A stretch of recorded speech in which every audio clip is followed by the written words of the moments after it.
Hello, we're just about to do an internal inspection on this Perazzi Hi just for cleanliness, and then we will re-grease and oil and reassemble. It's in order of the pheasant shooting.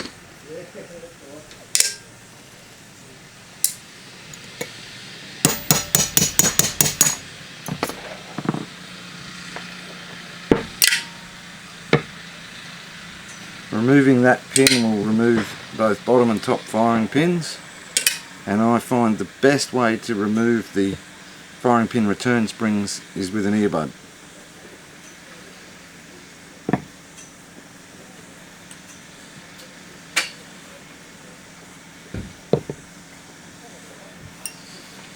Now to remove top lever, we have a hole in the bottom of the locking bolt,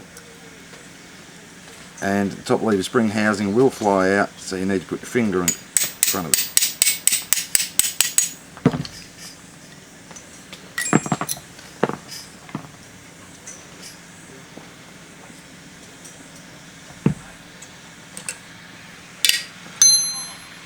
Now we can remove the locking bolt, which is there. Also the trip for the hold open for the top lever.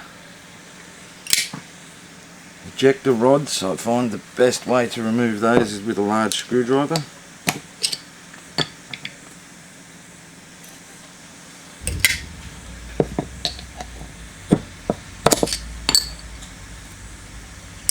And that's pretty much as far as you have to go to disassemble for a good clean. You can remove the cocking bar,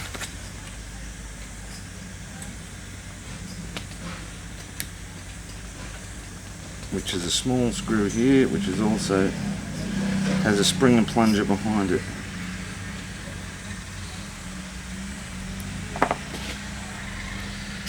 Retaining screw, cocking bar goes towards the rear, and you have a spring and plunger. That is fully dismantled apart from the safety, which we don't need to remove. Now we just need to clean. Show it all cleaned and start the reassembly.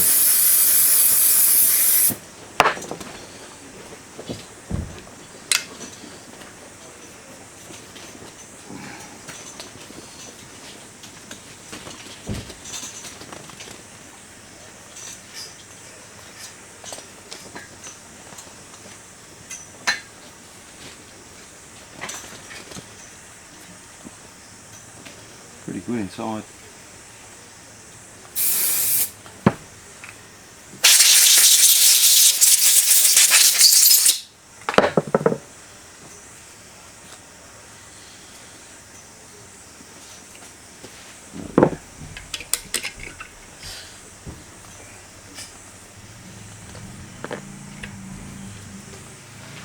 Ready on the side when you're looking to do.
Now parts are cleaned and re-greased, we can reassemble the Perazzi Hi. The first part is the top lever hold open trip.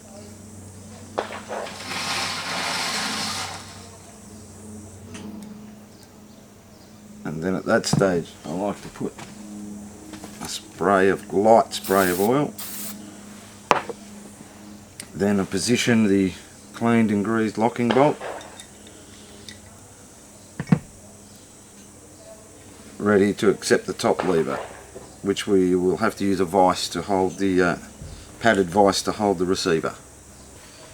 First thing is to position the top lever spring and housing, and you'll notice on your top lever spring housing it has a slot for a screwdriver, but it is not a screw. It is just somewhere to place your screwdriver to preload the spring.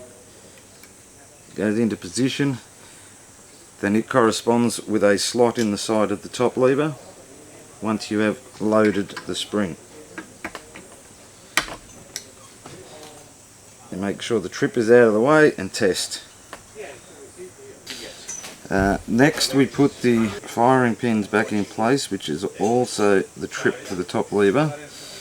So I like to start with the bottom barrel firing pin. The bottom barrel firing pin is always longer than the top barrel and has a firing pin return spring.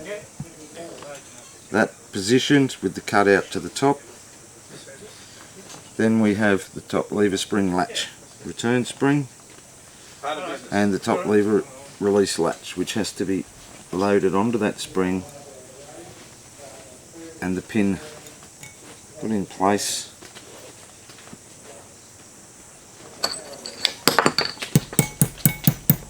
Make sure you hold the firing pin into the slot, but don't go all the way.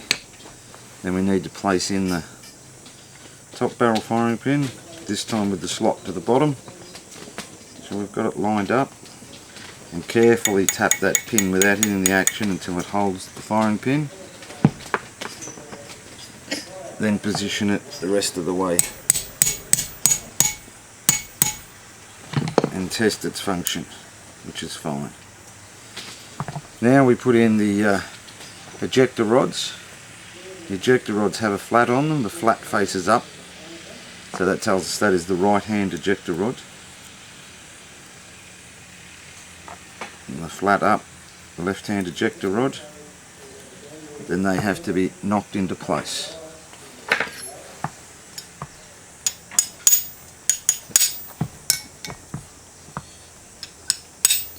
Once they're put in, just take note that they're sticking out the front. You need to make sure they're in so they don't get damaged. If they get damaged, your ejector system will not work. Then we have the cocking bar. I like to put some oil in the bottom. Cocking bar goes in from the rear.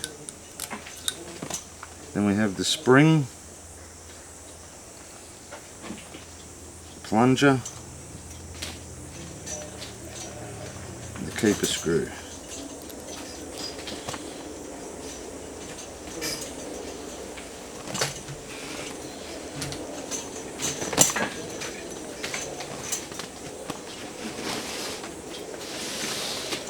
Don't need to over tighten it, just nip it up.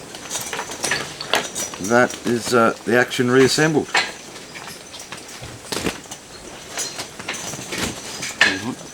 Triggers. Oh, triggers. We can place the triggers in. It's easier to place the triggers in with the stock attached, but if you're doing it, make sure you have a good hard surface to hold against. Push the safety forward, insert the triggers, and test.